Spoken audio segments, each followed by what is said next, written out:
장애를 두려워 말라. 성령이 너를 인도하시리니 왜 지체를 하고 있느냐. 앞으로 천성을 향해 나가세. 천성문만 바라고 나가세. 모든 천사 너희를 영접하러 문 앞에 기다려 서 있네.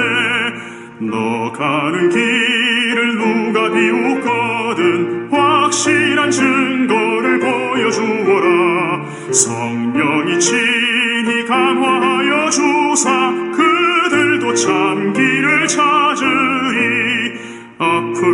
앞으로 천성을 향해 나가세. 천성문만 바라고 나가세. 모든 천사 너희를 영접하러 문 앞에 기다려 서 있네.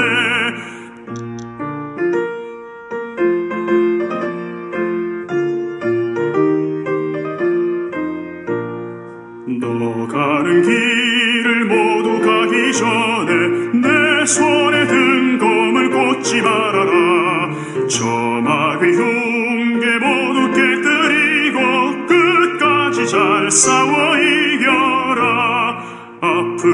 앞으로 천성을 향해 나가세. 천성문만 바라고 나가세. 모든 천사 너희를 영접하러 문 앞에 기다려 서 있네.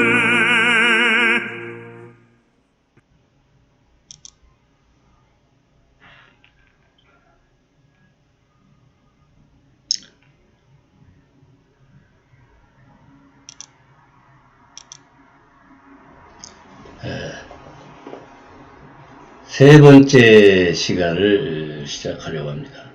다들 잘 계셨죠? 제가 지금 이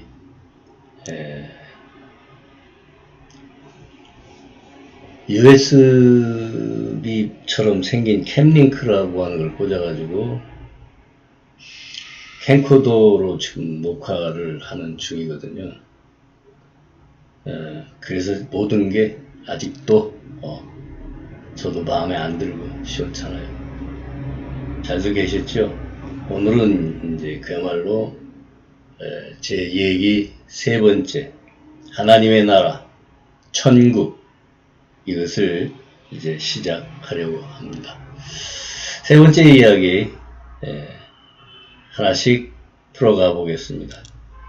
이 세 번째 이야기, 이제 빛을 향하여라고 하는 이 세 번째 이야기에서 예수님이 하셨던 말씀 중에 요한복음 14장 2절에 내 아버지 집에 곧 천국에 거할 곳이 많다 이렇게 말씀하셨는데, 그 예수님의 말씀이 무슨 뜻일까요? 천국에 집이 많다, 천국집이 많다 이거예요. 그 집은 어떤 형태의 집일까요? 많은 분들이 환상을 보거나 꿈을 꾸거나 천국을 보고 왔다고 하는 분들의 이야기를 들어보면 그 천국을 보고 왔다고 하는 그것이 참 정말 어불성설이에요. 그 어불성설인 게 뭐냐면 공간 형태의 집을 다 보고 온 거예요. 아주 신령한 목회를 하고 수많은 성도들을 거느리고 그렇게 하셨던 분들 중에서도 정말 어이없는 얘기들을 하시는 게 전부 공간 형태의 집을, 물론 이제 그걸 해석할 때에 상징으로 해석할 수 있어요. 그러나 천국은 공간이 아니라는 것만 분명히 다시 한번 강조드리면서, 우리가 내 아버지 집에 거할 곳이 많다고 하신 그 예수님의 말씀의 진리의 그 본 뜻을 우리는 오늘부터 하나씩 이제 생각해 보는 시간이 되어야 하겠습니다.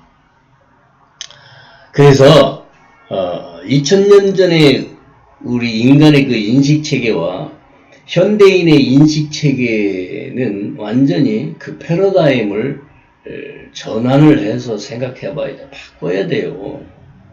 이게 인식체계가 바뀌지 않으면 우리는 2000년 전의 버전을 그대로 갖고 믿고 그리고 환상을 꿈꿉니다. 전부 환상이에요. 환상이라고 하는 건 영어로 illusion, 그야말로 허상이라는 얘기입니다. 그 허상 속에 무엇이 있다는 거예요? 우리가 인식한 천국은 공간일까요? 정말 공간이냐고요? 공간이 아니라 소리 첫 시간부터 얘기했어요. 그래서 사람들은 자꾸 공간으로 인식하거든. 공간이라고 하면 뭐 정원도 있고 뭐 일반형의 그 주택 구조처럼 뭐 되어 있는 것처럼 어마어마하게 뭐 아주 황금길에 뭐 어쩌고 저쩌고 하는 얘기들 수도 없이 많아요. 또 어떤 분은 뭐 맨션형의 아파트 같은 구조라고 생각해요. 그런 걸까요? 과연 그런 걸까요? 아니라는 거예요. 어쨌든 한마디로 이런 지하에 공간은 아니라는 것을 우리는 이런 공간 개념을 빨리 탈피하고 우리의 상상력을 다시 한번 재구성해야 합니다. 여러분은 내가 천국에 가서 살 집을 상상이나 해보셨어요? 어떤 상상을 해보셨냐는 거지. 그러한 상상력을 기반으로 한 우리가 천국을 생각한다면 그건 그야말로 엉터리 중에 상엉터리라는 거예요. 이제 우리가 이러한 엉터리 같은 천국의 환상을 빨리 버려버려야 돼. 엉터리 같으냐 아니라 엉터리죠. 정말 엉터리가 그런 환상적인 천국을 생각하는 거예요. 그래서 지난번에도 또 보태서 얘기해 드린 게 알미라고 그랬어요. 이 진리는 환상이 아니에요. 알미다. 지식이라는 얘기예요. 그러면 그게 무슨 육에 속한 지식이냐, 그런 게 아니라고 했죠. 영적 지식입니다. 영적 지식.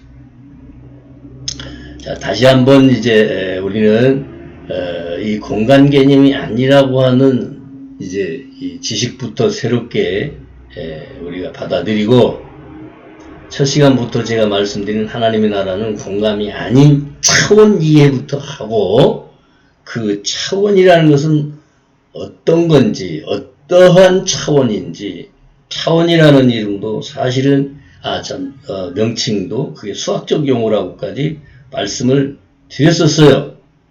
이제 이러한 수학적 용어에서 우리는 이제 뭘 찾으려고 하는가? 차원이 뭐냐? 그것이 바로 에너지의 진동 차원이라고 하는 말씀으로 연결해 드리고자 합니다.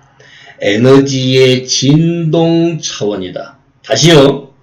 에너지는 웨이브 형태, 이렇게 웨이브, 진동을 하고 있어요.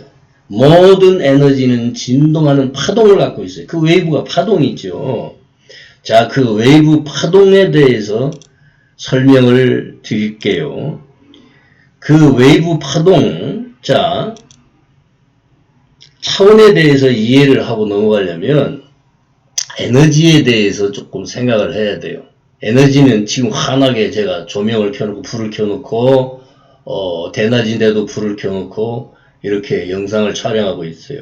이런 물리적인 에너지, 물질 에너지만 에너지일까요? 가시적인 에너지와 불가시적인 에너지, 이런 에너지들, 이 에너지 세상을 알아봐야 돼요. 모든 건 에너지다. 우리가 살고 있다고 믿고 있는 여기 이 지상, 이 혹은 그리고 천국도 에너지 세상이에요. 에너지로 이루어졌다. 신도 에너지로 진동합니다. 우리 인간도 에너지로 진동합니다. 그러니까 하나님도 사람도 에너지 속에 활동하고 있다 이거예요. 살아계신 하나님의 말씀, 진동, 파동을 가지고 우리에게 다가옵니다. 그 말씀이 우리를 살리는 에너지입니다. 이 새로운 발상이라고 생각할지 몰라요. 처음 듣는 분들은 아니야. 이게 과학이 다 증명하고 있는 거, 얘기하는 거예요. 에너지는요, 파동의 규칙을 갖고 있어요. 파동의 규칙을 갖고 있다. 그 파동이 어떤 건지 살짝 우리가 이미지를 통해서 한번 들여다보기로 하겠어요. 첫 번째 우리가 상상해야 할 게 파동이라는 게 뭐냐? 바닷물의 그 파도를 의미해요. 바람이 불어서 바닷물이 출렁출렁 엄청난 파고를 가지고 심지어는 커다란 배도 삼켜버릴 듯이 흔들리게 하는, 배를 타보셨죠? 배 안 타보신 분 계실까요? 바닷물이 줄렁이고 일렁이면요 어마어마합니다. 제가 언젠가 그 먼 섬 여수 어느 근처에 있는 조그만 섬의 부흥회를 인도하러 갔어요. 그때에 아주 작은 배를 타고 이동했는데 꽤나 좀 긴장을 했어요. 파도가 높아가지고. 그렇게 배가 파도에 파묻히듯이, 앞이 안 보여요. 파도가 쑥 내려오고 저 앞에서는 큰 파도가 밀려오면 앞이 전혀 안 보여. 근데 거기 계신 목사님은 그야말로 도서 지방을 선교하시는 분이라서인지 배 운전을 아주 잘 하시더라고. 자, 그렇게 파도, 이걸 파동이라고 합니다. 그러니까 이 파동이라는 것은 눈에 보이는 가시광선과 눈에 보이지 않는 불가시적인 에너지 파동을 갖고 있습니다. 다음 그림을 한번 보시면 이해를 할 수 있어요. 광선이라고 그러는데 이 에너지가 광선이에요. 다른 말로 하면, 그래서 광선이란 가시광선 혹은 또 안 보이는 그 의학용의 X선 같은 거, 다 광선이죠. X광선. 자, 아래 그림처럼, 여기 보이는 그림처럼 웨이브가 굉장히 아주 빠른 속도처럼 자주 그려져 있는 이런 거에서부터 천천히 움직이는 거, 아주 빠른 진동으로 움직이는 거, 이렇게 에너지에는 파동이 있다. 이런 파동의 원리를 우리가 좀 생각하면서 지금 제 얘기를 들으신다면 우리가 이 에너지 세계에 대해 진동을 어느 정도 짐작이라도 하면서 우리의 새로운 눈을 떠야 합니다. 하나님의 나라는 에너지 세상이에요. 하나님 나라가 에너지 세상이라고. 하나님 나라가 우리가 상상하듯이 공간 개념에서 우리가 인간이 이 지상에서 우리가 다 누구나 내놓을 것 없이 살아가는 모습, 그런 모습으로 상상하십니까? 고쳐야 됩니다. 바꿔야 돼요. 우리 생각을, 인식을 바꿔야 됩니다. 자, 그런 차원에서 다음 그림을 한번 더 보시겠습니다. 자, 광선 종류별의 파장 이미지입니다. 이런 건 인터넷 뒤지면요, 얼마든지 있어요. 막 제가 다 이게 뒤져가지고 그야말로 인터넷 서핑이라고 그러지, 조금만 지식 쪼가리 가지고 뒤져보면 이런 거 다 있거든요. 어마무시하죠.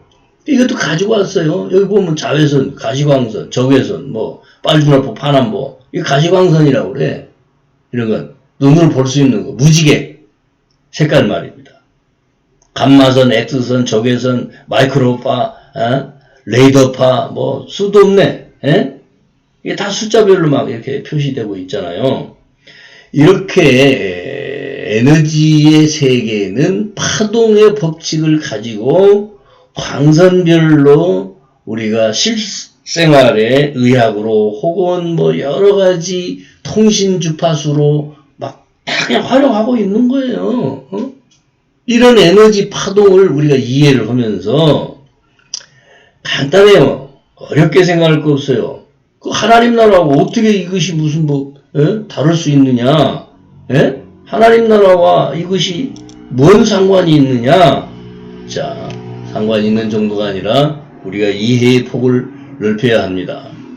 우리는 지금 현재까지의 인식체계는 막연한 환상주의였어요. 2000년 전 버전 속에 신앙의 패러다임을 그대로 고수하고 유지하고 그러고 있어요. 거기다가 중세 이후로 지금까지 구축해 놓은 교리 속에 갇혀 있어요. 도그마라고 그러죠. 그래서 깝깝해요. 생각의 폭을 넓힐 수가 없어요. 생각의 패러다임을 바꿀 수가 없어요. 왜요? 교리라고 하는 박스 속에 갇혀 살고 있기 때문에 그렇습니다. 보통 신자들, 일반 성도님들은 교리가 뭔지 몰라요. 압니까? 목회자들도 잘 몰라요. 그러나 몸에 젖어 있어요. 자신도 모르게. 습이 되어서 젖어 있어요. 장로교회에는 장로교 나름의 뼈대 갖추어 있는 엄청난 교리를 구성하고 있죠. 첫 번째 교리가 가장 대동소이한 큰 틀에서 똑같이 신구교 공이 똑같이 갖고 있는 게 사도신경입니다. 사도신경. 전능하사 전지를 만드신 하나님 아버지를 내가 믿사오며 이렇게 시작하는 사도신경이에요. 그 사도신경을 구축한 것이 4세기 5세기 돼요. 자, 그렇게 사도신경 체계가 완벽하게 나와서 그대로만 믿겠다는 거지. 그대로만. 이것이 가장 첫 번째 큰 교리. 그보다는 성경적인 원리에서 그대로 가지고 있는 십계명 있죠. 십계명. 맞아요. 틀리지 않아요. 그러나 이제 우리는 2000년이 지난 지금은 새로운 패러다임으로 재해석이 필요한 시대를 우리는 살고 있다. 이 정도로만요. 조금만 잘못하면 나 이단 돼버리거든. 나도 알아요. 나는 내 스스로가 이단으로 살고 있다고 말하고 있는 사람 중에 하나이지만 여러분 우리는 중세 천동설을 넘어서 지동설을 받아들인 종교개혁 후손들입니다. 자, 교리가 있었어요. 그게 종교가 정치를 밑에 두고 세상 심판을 다 하던 때가 중세예요. 그때 천동설을 가지고 있었어요. 천동설. 하늘이 움직인다. 땅이 움직이는 게 아니고 그게 천동설이야. 그러나 코페르니쿠스에 의해서 이제 지동설이 대두되기 시작했고 그래서 전환점을 얘기할 때 코페르니쿠스적인 대전환점을 가지고 왔다. 뭐 이런 표현들을 하잖아요. 그렇게 얘기하던 것을 근데 왜 종교개혁 이전에 이 받아들인 지동설을 가지고 재판까지 했잖아. 갈릴레오가 죽다 살았어. 그럼 왜 갈릴레오 그랬느냐? 갈릴레오가 그렇게 심판을 받게 된 이유는요. 아주 나도 뭐 주워 들은 소리야. 말하자면 고급적인 언어로 표현하고 말한 게 그 코페르니쿠스인데 이 갈릴레오는 아주 천민 언어, 말하자면 시장 잡배들이나 쓰는 언어, 그런 아주 쉬운 언어, 아무나 알아들을 수 있는 언어로 표현하면서 그 뭐예요? 망원경까지 만들어가지고 너희들이 한번 살펴봐라, 당신네들이 한번 살펴봐라 이러고 막 터트려 버리니까 아이고 깜놀, 요새 말식으로 깜놀. 어디서? 교황청에서.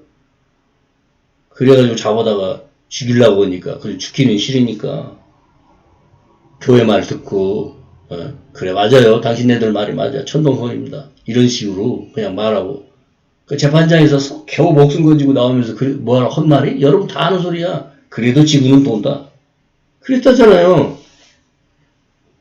그러면 그렇게 종교가 세상의 모든 생각의 패러다임을 구속하고 있는 것이 바로 사람들의 생각을 꼼짝 못하게 만드는 거 아니야. 지금도 그게 이 교회 안에서는 비슷하다고요.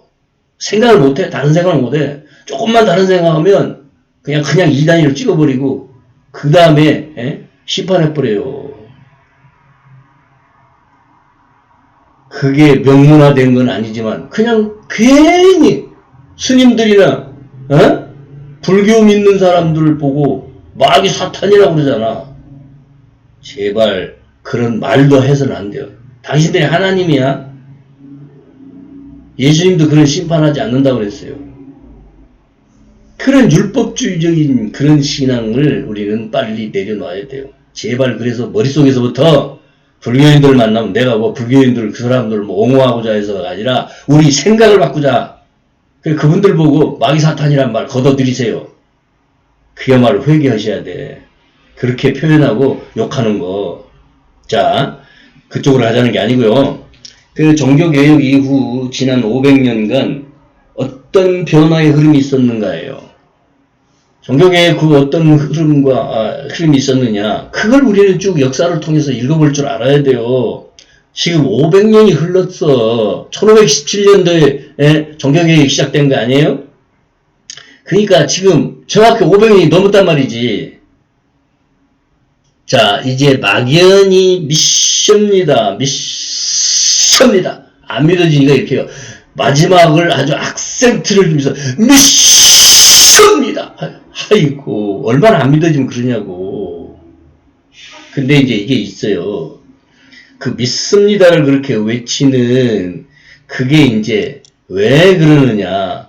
참 우리가 좀 생각해 봐야 할 게 그거예요.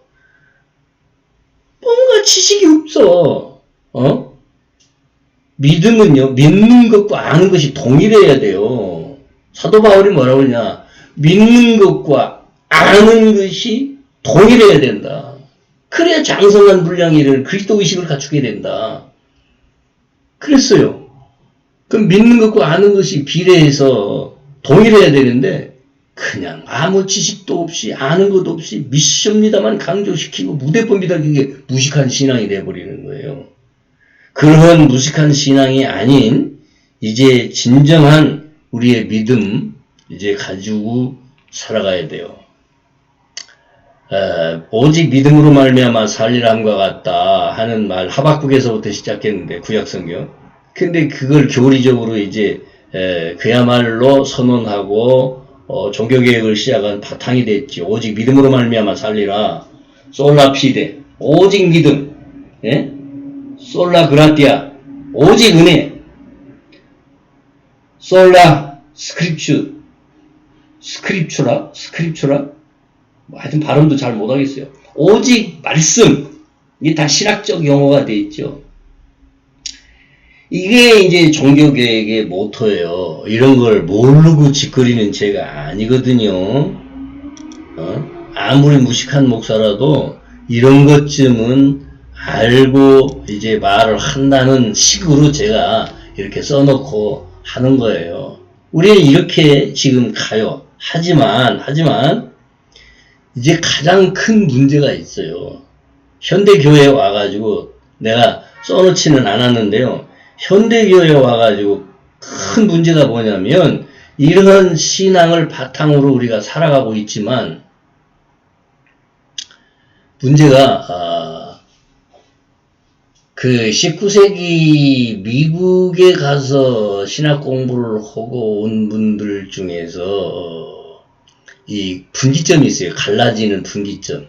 그게 뭐냐면 그 한신대학을 세운 그 양반 누구야? 뭐 갑자기 이름이 생각 안 나. 하여튼 그 설립자, 그 목사님, 신학자이고 그분들이 공부한 그 이전에 공부하신 분이 한국 장로교회 박형명 교수 같은 분들이요. 합동 측의 그 아주 말하자면 일대 신학자죠. 보수 신학자. 그런 분들의 신학과 그 이후에 그 공부하신 그 기장이라고 하는 그런 곳에서 공부하신 자유주의 신학 좀 차이가 많아요. 많은데 어쨌든 왜 이 얘기 이렇게 시작하냐면 벤자민 워필드라고 하는 사람이 있었어요. 그 벤자민 워필드라고 하는 사람이 이제 말하자면 프린턴 신학인가 어디서의 하여튼 뭐 그런 신학자가 있었는데 그 양반의 이론이 말하자면 아주 못을 꽉 박은 것 중에 하나 있어요. 그게 이제 계시록 22장 끄트머리쯤에 있어요. 보태지도 말고 가감하지 말라 이런 것 때문에. 그래서 계시 종교 사상이라고 그래. 그거 보고. 그래서 이제 하나님의 계시는 더 이상 필요 없다. 필요도 없고 완벽하다. 지금 나와 있는 성경 66권이야말로 그대로 믿으면 된다. 어? 보태지 마라. 맞아. 언필증 맞아요. 맞다고. 한데요. 이것 때문에 더 이상 하나님을 바보 만들어놨어. 예수님을 벙어리로 만들어놨다고. 생각해보세요. 2000년 전에 예수님, 현대 예수님, 응? 그럼 2000년 후에 예수님, 앞으로 또 한 2000년이 지나간다고 합시다. 그럼 그분이 그 시절별로 1000년마다 혹은 2000년마다 역사하고 그걸 끄시고 더 이상 얘기 안 하시고 입 딱 다물고 내가 2000년 전에 갈보리에서 외치던 그리고 죽었던 십자가에 그 얘기로 이제 끝이야. 더 이상 없다. 그랬나요? 그렇게 됐나요?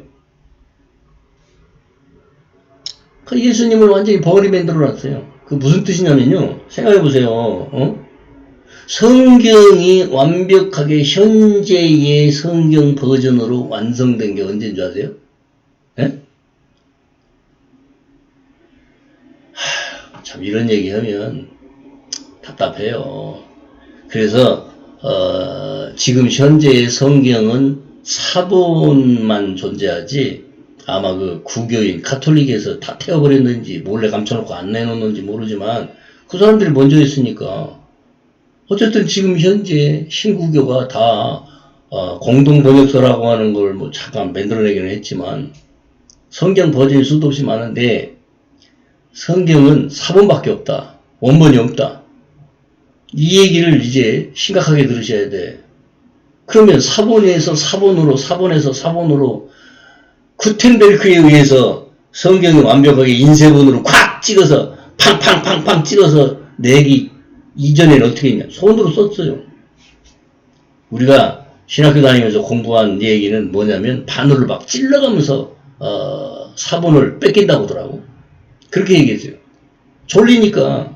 자, 그러듯이 인간의 손에 의해서 그렇게 사본에서 사본으로 뺏겨내는 이렇게 작업을 할 때에 무슨 일이 일어나는 줄 아세요? 전부 다 목욕 제거하고 앉아가지고 바늘을 찔러가면서 졸림을 쫓아가면서 그렇게 벗겨낸 게 아니고요.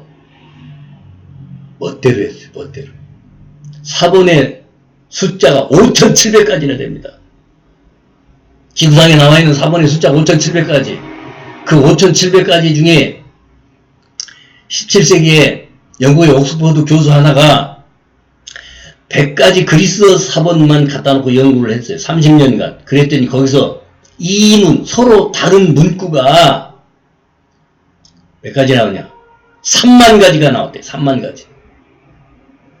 이거 보시라고요. 이게 자료예요. 이런 것이 자료라고. 지금 제가 막연한 소리 하는 게 아니라. 그러면 뭐예요? 흔히 80년대 이전 정도의 신학 공부를 한 사람, 난 그때 신학 공부한 사람이라 아주 구닥다리 중에 하나예요. 요즘 어떻게 됐는지 모르겠는데 뭐라고 하냐? 축자영감설이 뭐냐? 한자를 성령이 역사에 썼다 이거야. 그 말이 안 되는 거예요. 우리 그렇게 믿으라고 지금 강요를 받고 있어요. 그럼 성경이 틀렸단 말이냐? 성경은 인간의 손에 의해서 저작된 저작물이에요. 우리가 믿음을 부여한 거지. 의미를 부여하듯이 믿음을 부여한 거예요. 거기다 대고. 성경을 부정하란 말이 아닙니다. 생각해 봐야 된다는 거예요. 성경 얘기가 나왔으니까 말이죠. 예수님 제자 중에 인도에 가서 순교했다고 하는 사람 누구죠? 네? 예수님 부활하셨다고 하니까 나는 그 양반 진짜 부활했는지 안 했는지 모르겠다. 손바닥을 못자국을 만져보고 했던 도마라고 하는 제자가 썼다라고 하는 그 도마복음. 그 도마복음은요. 바울서신보다 앞서 있는 버전이라는 거야. 역사를 좀 알고 우리 신앙생활을 해야 된다는 거야. 근데 그 도마복음을 개신교에서는 확 다 틀어막고 동아일보인가 어디서 말이야 분수 없이 그걸 번역을 해가지고 내보내려고 하니까 개신교에서부터 한국 기독교 총연합회 좋은 일도 많이 하지만 들고 일어나가지고 동아일보 불매운동 한다고 하니까 아이고 마 뜨거라고 동아일보가 거둬들였다는 얘기를 그냥 주워 들었어요. 하여튼 그래서 궁금해가지고 도마복음, 그러면 뭐 그게 도마복음이 그렇게 가치 있다고 하는데 누군가는 번역해서 또 내놓지. 뭐 실력이 저는 일천에서 번역물밖에는 못 봤지만 그 불교에 내려오는 전통 중에 그 뭐였어? 선불교가 있죠. 선불교. 예수님의 그 복음서 중에 그 도마복음은 선불교 방식 그런 얘기 체계로 되어 있어요. 거의 비슷하게. 그래서 참 달라 체계가. 근데 이제 신학자들 또 연구해 보니까 깜짝 놀라는 게 뭐냐면요. 큐복음서라는 게 있어. 그 큐복음서가 뭐냐면 예수님의 오리지널 말씀만 간추린 거야. 그 큐복음이라고 그래. 일반 성도들이 그걸 잘 모르지. 근데 그 큐복음서가 100% 예수님의 그 오리지널 말씀이라고 군더더기 하나도 없고 다른 얘기 하나도 없고 그렇게 간추린 건데 그게 90%가 맞아떨어지는 거예요. 뭐하고? 도마복음하고. 그렇게 도마복음은 권위가 있다. 그래서 신학자들이 뭐라고 속으로 쑥닥거렸냐. 이건 완전히 1945년도 일본 히로시마에 떨어진 원자폭탄 오고 핵폭탄급이다. 이거 큰일 났다. 왜요? 다른 사복음서들이 다 무색해질 정도니까.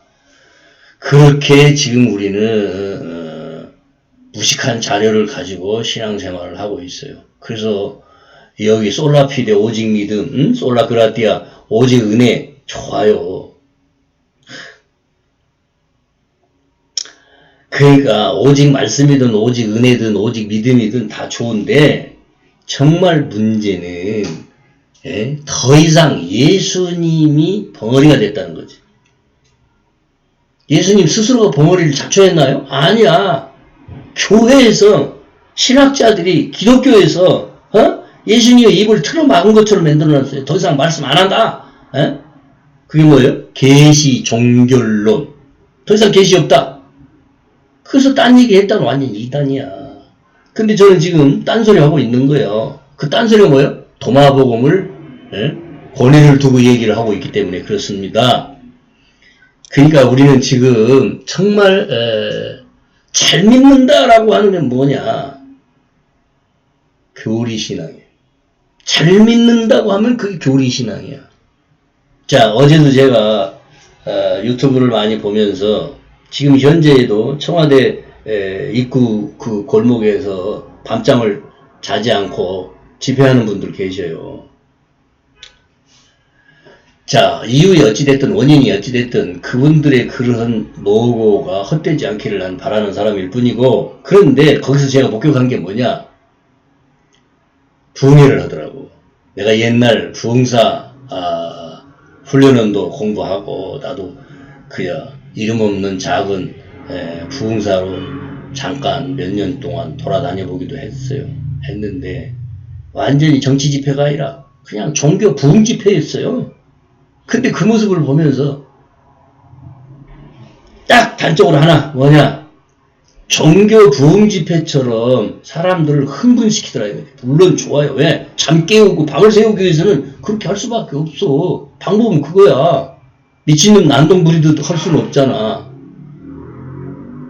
근데 그게 종교적으로는 문제가 크다. 왜? 사람들을 환상에 적게 해요. 그리고 그들을 흥분시켜요. 계속 종교가 그런 식으로 교인들을 끌고 가면 문제가 많아요. 예수님 그러시던가요? 예수님은 결코 그렇지 않았어요. 우리가 정말 다시 한번 이제 생각을 해야 되는데, 우리는 다시 한번 생각하자는 얘기가 뭐냐면요. 우리는 지금 변화가 찾아왔다는 거예요. 세상사의 그 문명의 전쟁이에요. 지금 현재 상태는요. 미중전쟁이라고 그러죠. 이 미중전쟁이 뭘 말합니까? 단순한 무역전쟁이 아니에요. 패권전쟁이 아닙니다. 지구상에 흐르고 있는 이 트렌드를 바꾸는 문명전쟁이라니까. 그거 뭐냐? 그런 것을 좀 이해를 하시려면 공부 좀 하셔야 돼. 목회자들도 무대포 앉아가지고 그냥 무대포 그냥 뭐 성경만 가지고 얘기한다고 되는 거 아니에요. 세상을 읽어낼 줄 알아야 한다고. 목사님들도 혹시 보시는지 모르니까 한마디 하는 거예요. 변화가 찾아왔는데 누가 주도를 하는데? 역사를 주도하시는 분이 누구신데? 하나님이시지. 쉽게 말하면 예수님이시지. 그럼 예수님 혼자 그러시나요? 이제 주기도문도 보면 하늘에서 같이 아래 땅에서도 어쩌고 하잖아요. 하늘에서 그럼 그게 위에서 같이 아래에서도 그런 말이에요. 그러니까 하늘의 흐름이 하늘에서 역사하시는 이 우주의 역사의 흐름을 바꿔놓는 이 변화가 찾아왔는데 위에서와 같이 위에서 흐르는 변화의 물결을 끌고 가시는데 역사의 주관자시니까 그러면 이 땅에서도 변화가 일어나고 있는 거예요. 그게 에너지의 변형이야. 그래서 위에서와 같이 아래에서도 변화가 일어나야 되는데 그 변화를 우리는 입어야 됩니다. 그 변화가 뭐냐? 패러다임이죠. 변화가 뭐냐? 패러다임이라고. 현재는 물고기자리 시대를 넘어서 이제 물병자리 시대라고 그래요. 우주적으로 얘기하는 거예요. 그 물병자리 시대가 어떤 시대인지를 우리는 또 우주적인 이해를 할 필요가 있어요. 그래서 성경을 다시 보게 해야 된다. 2000년 전의 버전을 그대로 가지고 2000년도 아니지. 예? 아타나시우스가 신약 성경을 요것만이다. 요것만이다. 라고 발표를 한 게 360년도예요. 360년도. 그럼 4세기 후반쯤이란 말이야. 그래서 오늘과 같은 그런 신구약 성경이 완성이 된 거야. 그리고 한참 있다. 종교개혁이 다 될 무렵에서야 구텐베르크에서 나 역사 잘 몰라요. 그 구텐베르크가 딱딱딱 찍어내는 인쇄본 성경이 나오기까지는 전부 다 뺏겨 썼다고. 그래서요 성경에서 없앤 게 뭔지 아세요? 윤회설이에요. 성경이 지금도 남아 있습니다. 그런 얘기는 나중에 하고요. 우리는 인식 전환을 할 필요가 있다. 교리적 신앙에서 탈피해야 된다. 그 인식 전환의 시대를 우리는 살아가고 있어요. 그것이 핵심적으로 지금 미중 전쟁을 벌이고 있는 현대 문명사의 흐름이 지금 바뀌어 흘러가고 있는 초입에 들어섰다. 그걸 우리는 영성인들은 황금 시대라고 그럽니다. 올든 에이지. 우리는 열린 마음으로 도구마부터 살펴보기로 해야 합니다. 도구마. 그 도구마가 뭐냐? 바로 교리란 말이에요. 이 교리를 우리는 다시 한번 생각하고 또 생각하고 하도록 제가 미력 하나마 조금씩 아는 만큼 이제 벗어버리기로 하고 먼저 조금씩 얘기하려고 이런 얘기를 꺼내놓는 거예요. 오늘은 여기까지 하겠습니다. 주제넘는 얘기를 많이 했습니다. 용서하고 들으실 분은 들어주십시오. 그리고 괜찮았다. 새로운 얘기 참 마음에 든다. 좋아요, 구독을 꼭 눌러주시고 그래서 정말 인기 있는 유튜브가 되었으면 더 이상 바랄 것이 없겠습니다. 많은 성도님들이 함께 참여해 주시기를 간절히 부탁드리며 감사합니다.